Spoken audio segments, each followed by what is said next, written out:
Hello there and welcome back to another edition of the Hot Lap Classic Remastered. This time we're taking a look at the 1996 Toyota Supra SZR. Is that a Supra? Yes it is. This one is my favourite of the race modded Supras in this game because it comes in the best colour, this sort of ruby red pinky colour, which I think looks great with the white lettering. Obviously there are several different colour schemes available for the Supra's race mod, depending on the model that you go for, between the SZRs and the RZs. Generally speaking, the 95 cars are less interesting, the 96 cars are a little bit more vibrant, and then the 97s are heinous. So that's sort of your guide to Supra race mods, if you will, and then of course the third gen cars that are their own separate thing.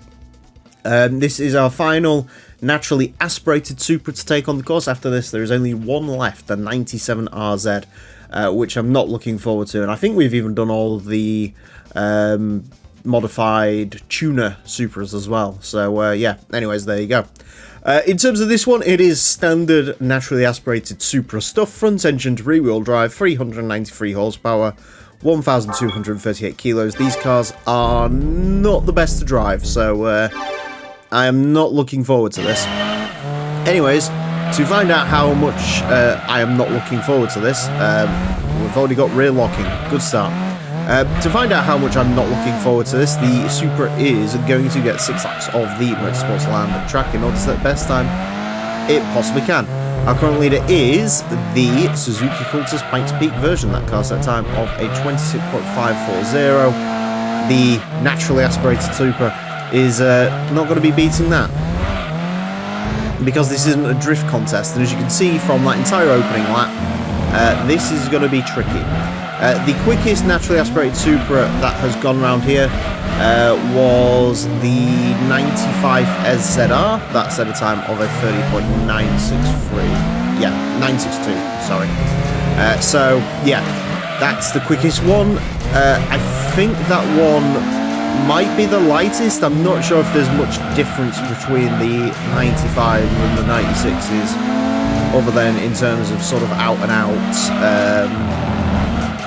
colour differences, essentially. So, I don't know. What I do know is these are both available from the used dealership, so there you go. There is 3 model years of Supras, 95, 96, 97. Even though this game was released in 1999. I don't really know what's going on there, but I guess these ones were maybe used in the original Gran Turismo and got carried over. Not really sure, to be honest.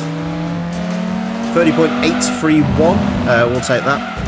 The quickest Supra overall set a time of a 30.4, I think. That was a turbocharged RZ. The problem with Supras, as you can probably tell with the way this drives, is they are terrible to drive. In this game, they are so slidey. It's unreal, especially when you put some power through them. Even this one that only has 393 horsepower, the actual chassis control is just not there whatsoever. And so as a result, the turbo cars really suffer. Now, the turbo cars aren't just colour differences between the model years. There is actually power increases for the 96 and 97 cars, which is probably why the 95 is the quickest one, because it has the least amount of power, which really you sort of want in this, because, you know, look at the state of this with 400 horsepower. You really want to drive this with 700 horsepower, it's just spinning away a lot of its potential. We saw that with the TRD 3000 GT, which was reasonably quick considering the absolute horror story of the traction with that. I am very scared of the 97 Supra RZ. I think that makes about 730. And I know he's going to have race mod, but yeah, that's not going to be good to drive either. So, yeah. Honestly, it drove worse than I expected, but the lap time we finally managed to get out of this was better than I expected, because I was expecting this to be a complete dog when it came to even its lap time. And to be fair, 30.810, pretty mid-pack. I guess the naturally aspirated Supra is sort of a mid-pack car by this game's sort of knowledge. It's not quite up there with like the sort of high-end turbo Supras and the R34s and stuff like that. But yeah, it's all about that middle sector, apparently, just getting the traction out of there, because it is a pig to try and get out of there. Could it have gone quicker? Yeah, I'd say fractionally. I think you'd got a 30.7. I don't think there's much more to gain out of this. I don't think it's going to be knocking on the door of the Turbo Supras or even the more recent 300 ZXs that we've had go around. But yeah, it was alright, I guess, considering. A 30.810 will place this into 265th place. Goes in between the Ford Mondeo and the Honda NSX Type S, which is interesting.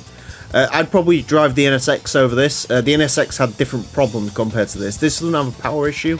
The NSX sort of had a big issue with torque and stuff. It is quicker than the Mitsubishi FTO, Citroen Saxo, Dodge Copperhead, Primera Wagon. Slower than Prelude, Primera, Civic SIR2, Corvette Gran Sport. It's sort of around where a bunch of really tricky to drive cars are. Slower than a Mustang GT. Yeah. Considering the bad rep I give S14s, the more recent S14 was quicker than this. So, yeah. It is worth noting, though, this is still 0.2 quicker than a non-race modded turbocharged Supra. So, as I said, power really isn't everything when it comes down to this. So, yeah, there you go. Anyways, that's it for this episode. Thank you all very much for watching. Join me next time when I will be driving something more mental. Until then, farewell.